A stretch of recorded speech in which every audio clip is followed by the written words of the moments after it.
السلام علیکم ورحمۃ اللہ وبرکاتہ۔ حج کرتے ہیں ذی الحج کے مہینے میں۔ یہ ہر مسلمان جو وسعت رکھتا ہو پیسوں سے بھی اور صحت سے بھی، اس پر فرض ہے حج کرنا۔ یہ اسلام کی بنیاد میں سے ایک ہے۔ حج کرنے کے 5 دن ہوتے ہیں، 8 ذی الحجہ سے 12 ذی الحجہ تک۔ تلبیہ یعنی لبیک اللہم لبیک پوری جرنی میں پڑھتے رہنا ہے۔ حج کے 3 قسمیں ہیں۔ نمبر 1، پہلا ہے حج تمتع۔ عمرے کی نیت سے احرام باندھیں گے، عمرہ کرنے کے بعد احرام بھی کھل گیا، پھر 8 ذی الحجہ کو حج کی نیت سے احرام باندھ کر حج کریں گے۔ یہ امام حنبل رحمۃ اللہ علیہ کے نزدیک افضل ہے، اس کو حج تمتع کہتے ہیں۔ دوسرا ہے افراد، یہ صرف حج کی نیت سے احرام باندھ کر حج کریں گے، یہ امام شافعی اور امام مالک رحمۃ اللہ علیہ کے نزدیک افضل ہے۔ تیسرا ہے قران، ایک ہی احرام باندھیں گے حج اور عمرے کی نیت سے، ایک ہی ساتھ حج اور عمرہ کریں گے، یہ امام ابو حنیفہ رحمۃ اللہ علیہ کے نزدیک افضل ہے۔ احرام باندھنے سے پہلے یہ تینوں کام کرنا سنت ہے۔ پہلا غیر ضروری بال کو صاف کرنا، دوسرا ناخن تراشنا، تیسرا غسل کرنا۔ مرد حضرات کا احرام 2 کپڑوں میں ہوتا ہے جو بنا سلے ہوئے ہوتے ہیں۔ خواتین کا احرام سادہ لباس ہوگا جس سے سادگی ظاہر ہوتی ہو۔ حجاب کا ہونا ضروری ہے۔ جتنے اعضاء نماز میں نظر آتے ہیں اتنے ہی اعضاء احرام باندھنے کے بعد نظر آئیں گے۔ احرام باندھنے کے بعد تلبیہ لبیک اللہم لبیک پکارنے کے بعد ساتھ ہی احرام کی پابندیاں آپ پر لازم ہو جائے گی، جیسے کہ شکار کرنا یا شکار میں مدد کرنا، درخت گھاس پودا کاٹنا، جو وغیرہ مارنا، ناخن یا جسم کے بال کاٹنا، خوشبو کا استعمال کرنا، ازدواجی تعلقات، غلط سوچنا، غلط کرنا، کسی کو تکلیف دینا یا دکھ دینا۔ احرام پہننے کے بعد ہمیں زیادہ سے زیادہ کوشش کرنی چاہیے صبر، برداشت، آپس میں ہمدردی کرنے کی۔ اللہ تعالیٰ کے حکم سے 8 ذی الحجہ کو غسل اور نیت کر کے احرام باندھ کے 2 رکعت سنت الاحرام پڑھ کے تلبیہ لبیک اللہم لبیک کہتے ہوئے مینا کی طرف روانہ ہوں گے، جو کہ مکے سے مینا 8.8 کلومیٹر دور ہے، اور تلبیہ مرد حضرات زور سے پڑھیں گے اور خواتین آہستہ سے۔ مینا کا قیام واجب ہے۔ 8 ذی الحجہ کو ظہر سے پہلے مینا کے مقام پر پہنچ کر اگلی فجر تک 5 نمازیں یہاں ادا کرنی ہوتی ہے، پھر 9 ذی الحجہ کی صبح کو عرفات روانہ ہو جاتے ہیں۔ عرفات کو جبل رحمت بھی کہتے ہیں، دا ماؤنٹ آف مرسی، جہاں آپ صلی اللہ علیہ وسلم نے اپنا آخری خطبہ دیا تھا۔ مینا سے عرفات 14.4 کلومیٹر کی دوری میں ہے۔ وقوف عرفات حج کے رکن میں سے عظیم رکن ہے، جس کے تحت 9 ذی الحجہ کو دوپہر تک میدان عرفات میں حاضر ہونا لازم ہے۔ یہاں پر ظہر اور عصر کی نماز ادا کریں۔ عبادتوں میں یہ بھی شامل ہے کہ مسنون دعاؤں کا اہتمام یہاں پر کرنا بہت ہی ضروری ہے، جیسے چہارم کلمہ 100 مرتبہ پڑھنا، سورہ اخلاص 100 مرتبہ پڑھنا، درود ابراہیم 100 مرتبہ پڑھنا، آیت کریمہ 100 مرتبہ پڑھنا، اور پھر وقفے سے لبیک اللہم لبیک بھی پڑھتے رہنا۔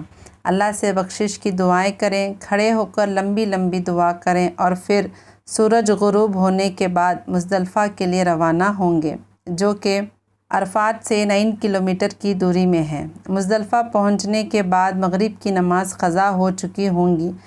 مغرب کی نماز قضا کی نیت سے نہیں، ادا کی نیت سے پڑھیں گے۔ اسی طرح عشاء بھی پڑھیں، پھر سنت یا نوافل۔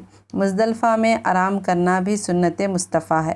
علماء نے لکھا ہے مزدلفہ کی جو رات ہے وہ بھی لیلۃ القدر کی رات سے کم نہیں۔ حدیث مبارکہ میں ہے، رسول اللہ صلی اللہ علیہ وسلم نے فرمایا، ابو بکر صدیق رضی اللہ تعالیٰ عنہ کو جو میری دعا عرفات میں قبول نہیں ہوئی وہ مزدلفہ میں قبول ہوئی۔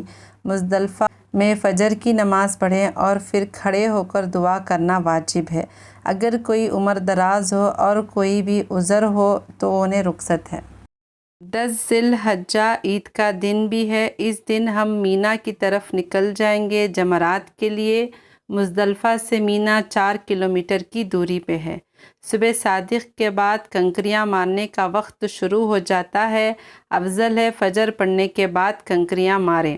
پہلے بڑے شیطان کو جبلۃ الاکبر کہتے ہیں، اسے 7 کنکریاں مارنی ہے بسم اللہ اللہ اکبر پڑھتے ہوئے۔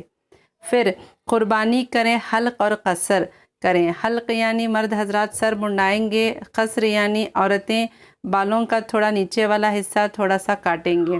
اس کے بعد احرام کھل گیا، آپ اب مرد حضرات کپڑے پہن سکتے ہیں، خوشبو لگا سکتے ہیں اور ابھی بھی ازدواجی تعلقات نہیں کر سکتے۔ پھر آ کے کعبے کا طواف کریں، حجر اسود سے سٹارٹ کریں اور حجر اسود پر ختم کریں۔ ایسا ایک طواف ہوا، اسی طرح 7 طواف کریں۔ مرد حضرات شروع کے 3 طواف دوڑتے ہوئے کریں گے جسے رمل کہتے ہیں، ایسا کرنا سنت ہے۔ خواتین آہستہ سے چلیں گی، دوڑیں گی نہیں۔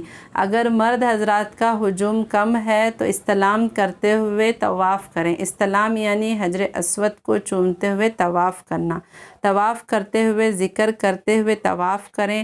یہ دونوں کلمات پڑھنا افضل ہے، سبحان اللہ، الحمدللہ، لا الہ الا اللہ، اللہ اکبر وللہ الحمد، یا یہ پڑھیں لا حول ولا قوت الا باللہ العلی العظیم۔ یہ دونوں کلمات پڑھنا افضل ہے۔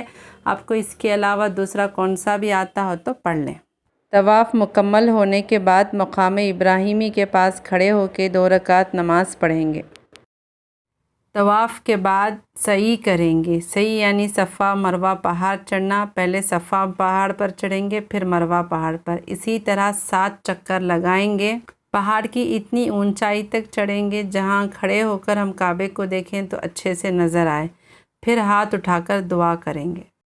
سعی مکمل ہونے کے بعد پھر واپس ہمیں مینا جمرات جانا ہے۔ 11 ذی الحج اور 12 ذی الحج کو رمی کرنا ہے۔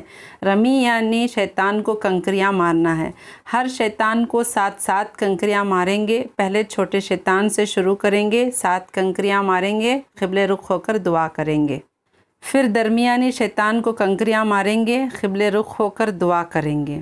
پھر بڑے شیطان جبلۃ الاکبر کو کنکریاں ماریں گے، دعا نہیں کریں گے۔ اس دن 12 ذی الحج ہوگا، سورج ڈوبنے سے پہلے مکہ واپس آئیں گے، آ کر آخری طواف کریں گے جسے طواف الوداع کہتے ہیں۔ 7 چکر طواف کرنے کے بعد ہمارا حج مکمل ہو جائے گا اور ہمارا احرام بھی پوری طرح سے مکمل اتر جائے گا۔ پھر ہم روضہ رسول جائیں گے زیارت کرنے کے لیے۔ دعا ہے اللہ سے ہم سب کو اللہ کے گھر کی زیارت نصیب ہو، آمین۔